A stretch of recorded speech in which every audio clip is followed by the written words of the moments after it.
Hi, Matthew Gerber with Tri-State Perma-Column. Day 2 on a project here in Burn, Indiana. It's a light commercial post frame project. Today I want to call your attention to the skirt board installation and how this is critical to the post frame building.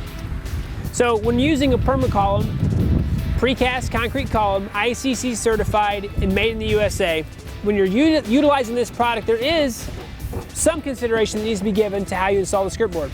Perma-Column recommends the use of their concrete nail when installing skirt board, so that as you drill into the precast concrete column, that you don't interfere with the rebar reinforcement that goes into the column.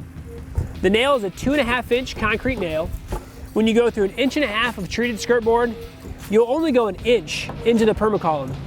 At that point, you will not hit the rebar, the reinforcement that is in the Perma-Column, thus allowing you to drill directly into any spot on the Perma-Column without interfering with the structural integrity.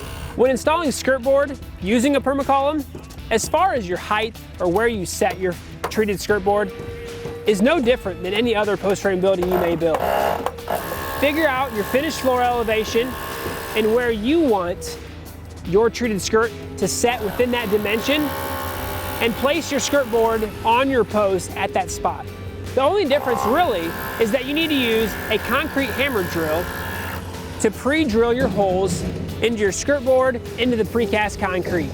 At that point, use that 2.5-inch concrete nail that's provided and recommended by Perma-Column for attachment of your skirt board to the Perma-Column. Build better, build stronger, build to last.